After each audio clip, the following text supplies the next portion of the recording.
13 दिसंबर 2023 को केरल की सरकार कोर्ट पहुंचती है और कहती है कि केंद्र सरकार अपनी शक्तियों का दुरुपयोग करते हुए केरल सरकार के वित्तीय मामलों में हस्तक्षेप कर रही है, यानी कि केरल सरकार के फाइनेंशियल मैटर्स में इंटरफेरेंस कर रही है।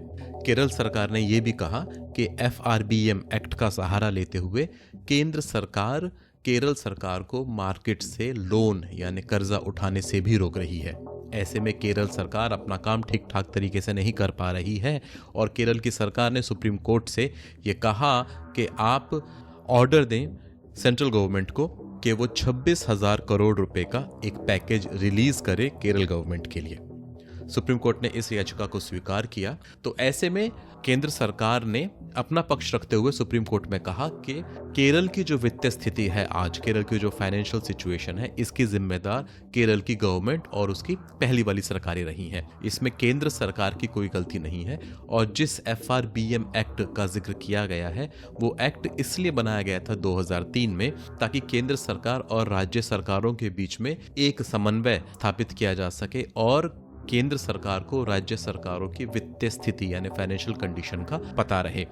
ऐसे में केंद्र सरकार की तरफ से राज्य सरकारों को ये डायरेक्शन थी कि वो एक लिमिटेड अमाउंट तक ही लोन ले सकते हैं और वो अमाउंट डिपेंड करता है राज्य के ऊपर, एग्जिस्टिंग डेट के ऊपर, उसके GSDP यानी जैसे जिस तरह देश का GDP होता है, स्टेट्स का GSDP होता है, उसकी GSDP के ग्रोथ के ऊपर और अलग पैरामीटर्स के ऊपर। ऐसे में केंद्र सरकार का ये आर्ग्यूमेंट था कि FRBM, जिसकी फुल फॉर्म है fiscal responsibility and budget management act, ये सब उसके दायरे में ही किया जा रहा है।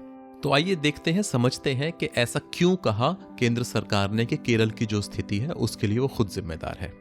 केरल की आज जो स्थिति है वो ना केंद्र के लिए नई है और ना राज्य सरकारों के लिए नई है। RBI ने हिंदुस्तान के बहुत सारे राज्यों को पहले ही चेता दिया था कि उनकी वित्तीय स्थिति इस तरह की है कि आने वाले वक्त में उन्हें किसी न किसी संकट का सामना करना पड़ सकता है। ये पूरी कहानी शुरू होती है 15 फरवरी 2022 को। 2022 के शुरुआती साल में वो स्थिति थी जब दुनिया के बहुत सारे देश कोविड से जूझ रहे थे या कोविड की महामारी और उस झटके से निकले ही भर थे। पूरी दुनिया की आर्थिक स्थिति डामाडोल थी। ऐसे में एक रिपोर्ट आई, उसका नाम था वर्ल्ड डेवलपमेंट रिपोर्ट 2022। इस रिपोर्ट में कहा गया कि वो सभी देश जिनके पास विदेशी मुद्रा यानी फॉरेन एक्सचेंज के सुटेबल रिजर्व्स नहीं है या ठीक ठाक क्वांटिटी में फॉरेन एक्सचेंज नहीं है और साथ में जिनका एक्सपोर्ट भी लिमिटेड है, ऐसे में इन देशों को आने वाले वक्त में फाइनेंशियल क्राइसिस का सामना करना पड़ सकता है। और उस रिपोर्ट में कई सारे देशों के नाम लिए गए थे। ये सब हुआ 15 फरवरी 2022 को। इसके लगभग एक महीने बाद मार्च 2022 में बहुत सारी रिपोर्ट्स ऐसे आई जिसमें कहा गया कि श्रीलंका के पास एनफ रिसोर्सेज नहीं है, जिसकी वजह से श्रीलंका शायद अपने डेट ऑब्लिगेशंस यानी कि जो उनकी देनदारी है उसको पूरा नहीं कर पाएगा। और इसी कड़ी में आगे चलते हुए 12 अप्रैल 2022 को श्रीलंका ने ये ऑफिशियली बोल दिया कि वो शायद अपने डेट ऑब्लिगेशंस को पूरा नहीं कर पाएंगे, क्योंकि जितना विदेशी मुद्रा भंडार यानी फॉरेन एक्सचेंज उनके पास है उसका इस्तेमाल वो देश में खाद्य सामग्री और तेल के आयात के लिए करेंगे, यानी कि फूड और फ्यूल के इंपोर्ट में वो पैसा जाएगा। तो एक तरह से श्रीलंका ने बोल दिया था कि वो डिफॉल्ट होने वाले हैं। फिर श्रीलंका में डिफॉल्ट हुआ और जो भी उसके बाद राजनीतिक और आर्थिक घटनाक्रम चले, आप उसके बारे में भली भांति परिचित होंगे। लेकिन इस सब से सबक लेते हुए RBI ने 16 जून 2022 को एक रिपोर्ट निकाली, जिस रिपोर्ट का नाम था स्टेट फाइनेंस रिस्क एनालिसिस। यानी कि जिस तरह से पूरी दुनिया का एक फाइनेंशियल हेल्थ एनालिसिस किया गया था, RBI ने एक ऐसा एनालिसिस भारत के राज्यों के लिए भी किया। इस रिपोर्ट में कहा गया कि 10 राज्यों की आर्थिक स्थिति खराब है। ये 10 राज्य हैं आंध्र प्रदेश, बिहार, राजस्थान, पंजाब, केरल जिसके बारे में हम बात कर रहे हैं, झारखंड, वेस्ट बंगाल, मध्य प्रदेश, हरियाणा और उत्तर प्रदेश। इसमें 3 राज्यों का नाम आना बहुत ही सरप्राइजिंग था, हरियाणा, पंजाब और आंध्र प्रदेश। बिकॉज हरियाणा और पंजाब को रिलेटिवली रिच स्टेट माना जाता है, यहाँ पर प्रति व्यक्ति आय काफी अच्छी है। और आंध्र प्रदेश जो अपनी मैन्युफैक्चरिंग और IT एक्सपोर्ट के लिए फेमस है, उसका नाम। तो इन 3 राज्यों के नाम आने से थोड़े से लोग चौंके, लेकिन बाकी दूसरे राज्य पहले से ही फाइनेंशियली ठीक नहीं कर रहे थे, ये सब जानते थे। लेकिन इनमें से 5 राज्यों को स्पेसिफिकली आइडेंटिफाई करते हुए RBI ने कहा कि इन 5 राज्यों की स्थिति खासी खराब है। ये 5 राज्य हैं बिहार, पंजाब, राजस्थान, वेस्ट बंगाल और केरला। और इनमें से भी 3 राज्य राजस्थान, वेस्ट बंगाल और केरला, इनके बारे में आरबीआई ने कहा था कि ये 3 राज्य 2022 और 2023 के फाइनेंशियल ईयर में अपनी डेट टारगेट को मिस कर जाएंगे, यानी कि इनको अपनी जरूरत से ज्यादा कर्जा उठाना पड़ सकता है, और ऐसा हुआ भी। अब यहाँ पर केरल की स्थिति थोड़ी सी आश्चर्यजनक भी है। इसी रिपोर्ट में कहा गया कि 3 राज्य, जिनमें हरियाणा, केरल और आंध्र प्रदेश हैं, ये 3 राज्य बहुत अच्छा टैक्स कलेक्ट करते हैं। ये 3 राज्य अपनी जरूरत का लगभग आधा पैसा टैक्स कलेक्शन से प्राप्त कर लेते हैं। ऐसे में केरल की फाइनेंशियल स्थिति ऐसी क्यों हुई, ये सवाल था, और इसका जवाब भी इसी रिपोर्ट में मिला। इस रिपोर्ट में बताया गया कि राज्य राजस्थान, वेस्ट बंगाल, पंजाब और केरला, इन राज्यों में जो एक्सपेंडिचर क्वालिटी है वो बहुत बेकार है। ये एक्सपेंडिचर क्वालिटी क्या होती है, पहले इसको समझा जाए। जो भी पैसा राज्यों को प्राप्त होता है, चाहे वो कर से मिले यानी टैक्स से मिले, उनको लोन से मिले या उन्हें सेंटर की कोई ग्रांट मिले, उस सारे पैसे को राज्य सरकारें अलग अलग हेड्स पे खर्च करती हैं। इनमें 3 तरह की मेन डिवीजन होता है। एक होता है सैलरी और पेंशन्स, दूसरा होता है एडमिनिस्ट्रेटिव एक्सपेंसेस और तीसरा होता है डेवलपमेंट एक्सपेंसेस। पहला खर्चा जो सैलरी और पेंशन है, सरकार को जितनी पेंशन देनी है और जितने उनके पास एम्प्लॉइज हैं उन सबको सैलरी देने में एक अमाउंट जाता है। दूसरा अमाउंट एडमिनिस्ट्रेटिव खर्चे में जाता है, राज्य को चलाना, सरकारों को चलाना, पूरे राज्य की मशीनरी होती है उसका खर्चा, फिर साथ में जो एग्जिस्टिंग इंफ्रास्ट्रक्चर है जैसे सड़कों की मरम्मत करना, बिजली के तारों की मरम्मत करना और अलग अलग तरह के काम। और तीसरा होता है डेवलपमेंट एक्सपेंडिचर। डेवलपमेंट एक्सपेंडिचर क्या होता है कि सरकारें नए उपक्रम लगाती है, चाहे वो नए इंडस्ट्रियल जोन डेवलप करे, चाहे वो नई सड़कें बिछाए, चाहे वो नए उपक्रम लगाए, इन सब में सरकार खर्चा करती है।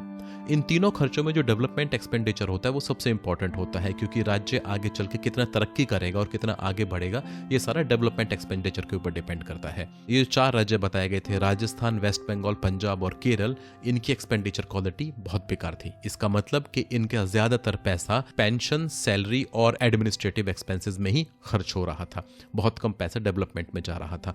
तो ऐसे में आरबीआई ने बोला था कि अगर ये राज्य अपने डेवलपमेंट के ऊपर ठीक ठाक पैसा खर्च नहीं करते हैं तो आने वाले वक्त में इनके साथ समस्या हो सकती है। इसके साथ ही 2 पॉइंट्स और बताए गए। एक पॉइंट तो ये था कि झारखंड, केरल, उड़ीसा, तेलंगाना, यूपी, इन राज्यों में सब्सिडीज बहुत बढ़ गई हैं और बढ़ रही हैं।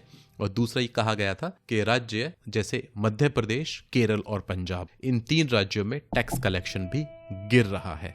अब इन कड़ियों को मिलाते हैं और कहानी को समझते हैं कि है क्या। केरल आज अच्छा टैक्स कलेक्ट कर रहा है, लेकिन केरल उस टैक्स के इकट्ठे हुए पैसे को और सरकार से मिले पैसे को ठीक तरीके से खर्च नहीं कर पा रहा है। ऐसे में केरल में सब्सिडीज भी बढ़ रही हैं और केरल की टैक्स कलेक्शन जो आज अच्छी है वो भी धीरे धीरे गिर रही है। आप इन्हीं सिनेरियोज को कुछ साल बाद प्ले करके देखें तो आप समझिए कि सब्सिडीज बढ़ रही हैं और टैक्स कम हो रहा है। ऐसे में सरकार की इनकम और एक्सपेंस का गैप बढ़ेगा। केरल सरकार की एक्सपेंडिचर क्वालिटी अभी बढ़िया नहीं है, यानी वो डेवलपमेंट पर पैसा कम खर्च कर पा रहे हैं तो आगे चल के बिल्कुल नहीं खर्च कर पाएंगे। तो केरल की जो आज स्थिति खराब है, जिसके लिए वो ऑलरेडी 26,000 करोड़ का पैकेज मांग रहे हैं, वो आने वाले वक्त में और खराब होगी। साथ ही पूरे रिपोर्ट में जो नाम आपने सुने, इसमें आपने गौर किया होगा कि बार बार पंजाब का जिक्र भी आ रहा है। जी, पंजाब को भी स्पेशली पॉइंट आउट किया गया है इस रिपोर्ट में और कहा गया है कि 2026-27 के फाइनेंशियल ईयर तक पंजाब की डेट टू जीएसडीपी रेशो खासी खराब हो सकती है। जी हाँ, पंजाब अगर जिस तरह से काम कर रहा है, पंजाब की सरकारें अगर वैसे ही काम करती रही तो आने वाले 2-3 सालों में वहां भी फाइनेंशियल प्रॉब्लम देखने को मिल सकती है। और इस रिपोर्ट के आखिर में एक और बात पॉइंट आउट की गई कि पंजाब और राजस्थान ऐसे 2 राज्य हैं जहां पर कि आने वाले वक्त में अगर कोई और फाइनेंशियल शॉक आता है तो वो शायद उसको एब्जॉर्ब ना कर पाए। यानी कि कोविड महामारी के वक्त में जैसा फाइनेंशियल इशू आया था, और ऐसा कोई और किसी और सूरत में अगर फाइनेंशियल शॉक आता है तो पंजाब और राजस्थान की स्थिति इतनी अच्छी नहीं है कि वो उसको अच्छे से एब्जॉर्ब कर पाए। तो इस रिपोर्ट को बताने का मतलब सिर्फ ये था कि आज जो हम केरल की स्थिति देख रहे हैं वो कोई नई नहीं है। आरबीआई इसके बारे में जानती थी और आरबीआई ने ये रिपोर्ट भी पब्लिश की थी, और ऑब्वियसली केरल की सरकार जो थी और वहां पर जो उनका पूरा मशीनरी बैठी है उनको भी इस रिपोर्ट की जानकारी मिली होगी। साथ में केंद्र सरकार को भी इसके बारे में पता था। तो ये इशू है और इसमें केरल अकेला नहीं है। कम से कम पंजाब और राजस्थान, ये 2 नाम ऐसे हैं जो कि इस रिपोर्ट में और हाईलाइट किए गए थे जहां पर कि आने वाले वक्त में रिस्क है। तो आज हम ये सब डिस्कस क्यों कर रहे हैं?